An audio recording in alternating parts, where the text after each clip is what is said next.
Hi, I'm Nigel Howarth and welcome to Shed Sessions Extra Artisan. And can I welcome Graham Kirkham, who's just popped around the corner to see us and brought a few cheeses. And of course, Tom's still here. So we're going to do a bit of ad-lib tasting of cheese and matching of the wines. And Tom says, you know, this has happened. It's not absolutely bespoke. So, Graham, good to see you, by the way. I heard you were cooking tea. That's why I've come round. And you've caught me out. Yeah. You missed tea, mate. You're always too late for tea. Always with you. So we brought you a few cheeses. So a little bit about us. Obviously, you know Nigel. You've known us a very long time. We started making cheese back in 1978. My mum started making cheese in 1978, but prior to that, my mum's mum, so it was her grandma, she started it, and a little farm called Wynn House in Inglewhite, about 4 or 5 miles away. She retired, and then it was my dad and my grandma that persuaded my mum to start making cheese, because she didn't really want to do it, because it is... Has she forgiven them? I don't think she has, actually. Maybe. Because it is a way of life, you know, this artisan raw milk style of cheese, it is a way of life. It's not just a 9-to-5 job. So, and when I say 9-to-5 job, I mean, you know, literally our day starts at 5 o'clock. So lads come in for milking at 5. I mean, you'll never have heard of these times, will you? Certainly haven't in the wine industry. You're serious here? A posh chef, you'll never have heard of these times. But the farm all starts at sort of 5 o'clock where lads come in and start the milking, the early morning milking. Us cheesemakers, we come in at 6. We pump the fresh milk across that's been milked that morning into our cheese vat, and then we warm it up. And again, we're only a very small team, so there's me and normally 2 others in the dairy, and 1 guy down in the packing room. So I mean, we are a small team. We heat the milk up, and we add something called rennet, a starter culture for the start. So starter culture is something that we make. It's like a natural yogurt, and we've been running the same natural starter style yogurt since my grandma did. You know, it's still the same strain. So I mean, when we say, So is that like a sourdough starter? it is, it's a similar thing. Oh, I didn't know that worked. Yeah, you just keep so cheese making. This style of cheese making is very similar to the sourdough, where you roll, you know, starters on for sourdough making. It's a very similar thing. So we've still got the same culture, and it's still rolling on. All you know, 40 odd years on, we're still doing the same thing. So and I like that, because when I say the words, you know, traditional, artisan, farmhouse, they really are, because of the method we use. So we've warmed the milk up, we've had the starter culture, that gives it the acidity and the life. And then rennet basically sets the mould like a big, sets the vat like a big blancmange. So your milk's like a big jelly, and then you cut it, and then that's the point where you get the curds and whey. So you know, the vat will change. I always like that part as well. It's the part of where your milk goes from a white colour to sort of a yellowy green colour. That's the curds and whey moment. You run the whey off, and then you're left with the solid curds in the bottom. And again, this is where an artisan cheese comes into its own, or ours does, again, sort of more of a factory-made cheese. At that point, a factory-style cheese would then be milled, salted, and then put into some moulds and pressed. Ours is then transferred, what we call, into a drainer vat, where again it's broken that afternoon a number of times and pressed. And again, you're working the acidity up and you're draining the curds. We don't actually put the cheese into moulds till the following day. So these curds are 24 and 48 hours old before we actually put them into moulds. You mix the curds, don't you? Yeah, we blend 2 days. So you know, say today, when we've put the cheese together this afternoon, we've used curds that we made yesterday and then the previous day. And that again is a really old-fashioned, the true old-fashioned Lancashire recipe for making Lancashire cheeses. And then once you've formed the cheese, you put a cloth binder, so that's the muslin, the cheesecloth that goes on the outside. And then we make this traditional cheese. So rather than putting wax on the outside, we put butter on the outside. And again, it's a very traditional thing. So I mean, you know, looking back hundreds of years, you just used what you had in the farmhouse. You either had lard, you had butter. You know, it's one of those products that you could melt, that you'd pre-made, or you had surplus off, and you put on the outside. So, question: did you use butter because that sours and that helps with the? I think for us, butter is I think it flavours the rind into the cheese slightly. It does, so it gives it a certain flavour. And it just, I don't know, it just works. It just soaks into our cloth nicely. You've got to clarify. You don't want to use the whey out of the butter. Just use a clarified butter. And it's dairy, isn't it? And it's dairy. And also we use salted, so you've got that sort of slightly salted outside as well. It just, and again, it's one of these things, it just works. It just feels right. And we've done it for such a long time. I mean, we used to use waxes, commercial waxes on the outside. But we probably haven't done that for probably 20 odd years now, 30 years. They sweat though, don't they, in a way? Well, when you're maturing cheeses, they need to breathe. A maturing cheese will lose moisture. It's part of the process. It's like curing meat. It's like salamis and parmahans. That's what's happening. You're extracting moisture, and you're breaking in this case, the curds, and the bacteria starts to work on it. So it's all about removing moisture and concentrating what you've got in there, flavours. So if you put it in a sealed wax, it can't do that, and that's why if you go to some cheese that's either been backpacked or put in a wax seal. Anyway, I'm getting hungry, Graham. Now, are you gonna dish? Are you taking it back with you? Fed up now. Are you taking it back with you? What's your first cheese? So we'll start with our youngest cheese. This is around 6 to 8 weeks old. We call it a creamy Lancashire, a mild and creamy Lancashire, and it'll do exactly what it says. So if we all sort of want to do a taste, it'll be young, it'll be mild, and it'll be creamy. But it's still delicious. This is like real cheese on toast, dead easy melty, dead salady stuff. This. Okay, so what have we got with that, Tom? Okay, so for this, it's a mild cheese, as Graham was saying. And actually, a lot of people assume when you're matching cheese and wine, red wine, port, that's the sort of go-to from the industry. And actually, that does work for some cheeses, but for a lot of these younger, milder cheeses, it's the wrong match. It crashes into the cheese, it dominates the cheese, a red wine or a heavy port. So what we've decided to do, and it's often overlooked, but is fizz. Fizz works This could be risky, brilliantly. Graham. Come on, get it with poured then. cheese. Come on, So Tom. we're going to give I this a egg go. you guys on. So this is an organic carver, a small producer called Verdot now, and what they've done is they've taken their normal Don't be giving carver. Graham too much of that stuff, eh? He's got to get home from here. Save it for you. What, on this posh fizz? They've taken their normal carver and then they've added a little bit of a rare grape called Subarat Parent, which just gives it a slightly more lifted Subarat floral. Parent? Subarat Parent. Never heard of it really until we started working with these wines. Obscure variety, would have gone out of, would have almost become extinct, and it just lifts this carver, makes it a little bit more floral and a little bit fruitier. That is really fruity, that. Does it work? It's a bit of a long shot, but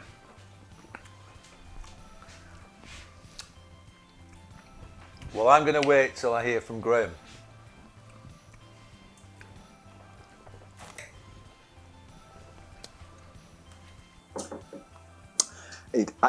I like that. I like, because that's floral and light, and you've got the and that's what that cheese is doing. Again, it's very light and very easy to eat. So for me, neither of them are overpowering each other. that's the trick with I it. quite like that. Graham, I'm with you. It surprisingly works, doesn't it? I mean, this cheese is super delicate, super fresh. You're just getting that little bit of acidity that you said. Now, is that fizz perfect? Maybe not, but it shows exactly that fizz can work with these kind of cheeses. Yeah, I do. I think it's so floral and flowery. I think they're quite interesting together, those two. What it does is it does clean your palate down. Yeah. So that fizz just cleans it away, ready for the next You'd cheese. have never put that. For me, you'd have never done that. I'd have never done that before. But I think that sort of quite works. Right, cheese Next 2, up. Graham. Cheese 2. So this is what we are renowned for. This is our tasty Lancashire. So now I made this on I think if I remember, this is about the 14th of June. So we're a good few months old now. So there's definitely more flavour. You'll have a different texture because it's obviously starting to mature, changed in texture, and you've just more flavour. So you'll have more up front.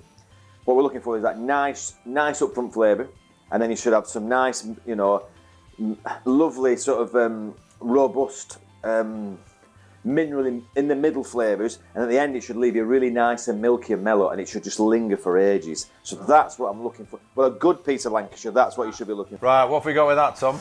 Okay, so picked out, obviously I think with this again we're going to go for a white. The way it's sounding, that cheese isn't going to work as well with a big heavy red. So I pulled out my bag of tricks, a little Pinot Blanc from South Africa. So what we're hoping for is this is a nice, soft, round style of white. Pinot Blanc, often grown in Alsace, but this is a South African varietal. So this is a South African example of it, and it's got that soft texture you were talking about. So as it sort of rounds off the end of the cheese, what I'm hoping is the wine does the sort of same thing. Rounds off nicely, a nice texture to that. Quite high, quite punchy alcohol on this. We're at 14%, which for a white is some going. Yeah, 14%. Taxi. But what you'll see, what it'll do is... I was going to say you can stay here, but you can't. It should add a nice luscious texture to the mouth though. So as that cheese melts in your mouth, this wine should sort of coat it as well. Oh, lovely smell to that cheese. Oh, Beautiful. that cheese.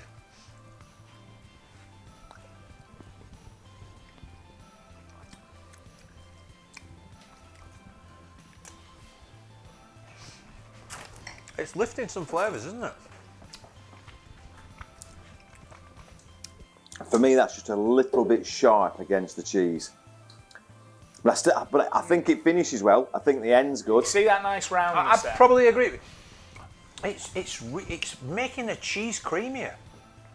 It has altered. I thought it can't be doing that, but it actually is. It actually is sort of breaking that texture down. You can feel that sort of texture on the wine in your mouth. It's quite an oily, almost. A bit too sensation big of up wine. front, but at the back. At the back, it's doing exactly what you said. You know, when it's sort of mellowed out and it's blended together at the end, it is really delicious. That. I think the other way we could have gone with this is a crisp, fresh, old-school French wine, so a Chablis or a Muscadet, something like that, might have worked really well. But interesting to try that and see if those oily, heavy whites work with this. It's bringing flavours I've never tasted in your cheese out there, and the finish is so rich and creamy. Yeah, it has. It's put a richer finish to it. I'm almost getting, and I know you're going to. I'm almost getting aniseed coming through somehow, and I don't know how, but it's really interesting. Right, Floral. I don't know about aniseed, but it's very. Again, I've got those dead floral. So like notes. fennel pollen. That's Yes, sort of. yes, That's sort fennel, of. That, yeah. that sort of thing. Yeah, that's where I am with that. Right, cheese number 3. Come on. So this is our oldest cheese. Again, this is November now. So this is our big hitter. So again, like we've said before, you know, loads of maturation there. Again, a very different texture. You know, it's almost bordering into those sort of nearly cheddar style textures because we've lost quite a bit of moisture. But now what you're going to get a punchy start, you know, and a big mid-range, big flavours in the middle, and you know.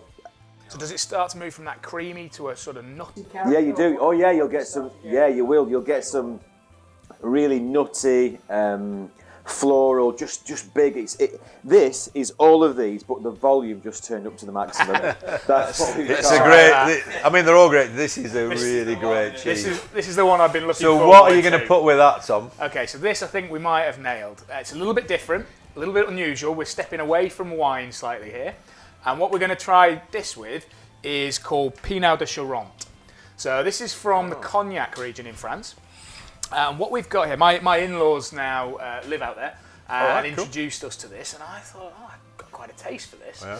What we're working with is almost a byproduct, a secondary product of the cognac industry. Right. So if you make your cognac, you harvest your grapes, you turn it into a wine, you distill it. You've got to sit there for 6 years, 8 years before you start to see that product. Right. So in the meantime, what they make is this cheeky little badge here. So what you've got here is fresh grape juice, not fermented into wine, just pure, clean grape juice from that harvest, and then they slug a dash of young brandy in. Right. So you get this fortified style of liqueur. So think of it perhaps along the same lines as you might a young white port, and that's hopefully the flavours we're going to get coming through. So you're going to see a little bit of that spirit. You're going to feel that little note, just a touch. Is that going to work? Small measures. Is that going to work with your cheese, mate? Come on, get it in. Get it in that glass. It talks so much, doesn't it? So only little ones of these. And these are beautiful little I love the glasses. liqueur glasses. Oh, yeah. Grappa or liqueur glasses, but they work really well for Pinot. So here we're almost working with a liqueur like a fruity rather than a wine. It's like a fruity cognac, isn't it? I just love the nose on that. All that sweet grape juice coming through. That needs a hip flask. I like that. Not sure the cheese will fit in the hip flask. So much more mature flavour in that cheese as well. That's like cheese and apple pie, isn't it? It works that same sort of way. Like a kiss without a squeeze. Yeah, Right? absolutely. That is a great match, that, isn't it? That is delicious. Now this is a product we'd love to see more people drinking in the UK because we don't know about it. You could serve that, couldn't you? That is a dish. That's, You that's serve your that. cheese course right there. Little glass of that and that cheese. Well, a way to finish a meal, that would be, wouldn't it? Oh, I'm really loving that, Good. Tom. Glad that one worked. That for me is the other two have been great, but that one has been really bomb. Yeah, that's just a blend. That's just this naturally blend over me. But that on its own would be a little simple. That cheese is really bringing extra elements to it, and the two working together. Two nicely. great products in harmony there, aren't they? Just two great. Right. Okay, because this is an extra. Let's see what the next cheese. What, the wild card? The wild card's going to go What with. can you do with this? So we brought. It's a piece of our smoked cheese. Now, whether you can match smoked cheese, I don't know, but here's one for you. 2 months old, smoked hickory and I think hickory and oak. This one, and it is what it is. You know, it's got great. It does give off really good flavours actually. So that's literally one of your cheeses that's then put into a smoker, or? So we take it brand new. So as in a new cheese, as in a few days old. It's cut up into a smoker using wood, so it's not dyed, it's not coloured. It is naturally smoked for a couple of days, and then we pack it and then we'll store it for about 2 months, and there it is. So you smoke it young and then age it. Yeah, because you can't. It's hard to smoke on old cheese because you can't get the smoke to Permeate. permeate to go into the middle. It just doesn't travel. So if you take a young cheese, basically like that but younger, and then smoke it. And then pack it. It just gives it time for the cheese to mature. Yeah. But you want the cheese to mature with the smoke on the outside, so it's a sort of a blend together. What are we going with that then? So, with this cheese, we've gone for a really good punchy red wine, Australian. This is made by a guy called Bill Downey, who's a properly up and coming winemaker. Usually makes Pinot Noir, but what he's gone for here is a grape called Petit Verdot. So it's big, it's inky. Look at that beautiful purple colour. Petit Verdot. Petit Verdot. You remember we touched on when we were talking about the beef and matching the beef, we Yeah. touched on Bordeaux varietals. Yeah. This is another one of those. So Is it's it? an Right. obscure Bordeaux varietal that's really coming into its own now. And hopefully this is just packing a That's big nice on hit its own, of actually. That's a beautiful, big flavour, that. big, rich red wine. That's almost beefy. That definitely punches through that.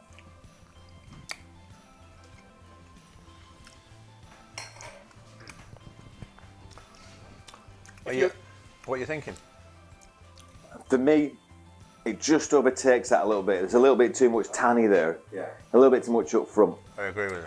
Yeah, I think tasting this cheese now, my first thought was a nice smoky style of beer. Just a little serving of beer. And we don't have to get hung up on doing food and wine, and cheese and wine. It can be other drinks. We can look at beers, we can look at spirits, we can look at fortifieds. We can mix the whole thing. I always like the cider thing. I always like the apple and cheese thing. I always think that works, The pear thing, I think that again works, We'd love to bring in some. Yeah, I think that would go, wouldn't it, with cider? Yeah, that with a nice sort of smoky, mature vintage cider. Some of the Rauch beers from Germany with that smoke flavour in there. Even some spirits might work well with that. A little smoky Islay whiskey.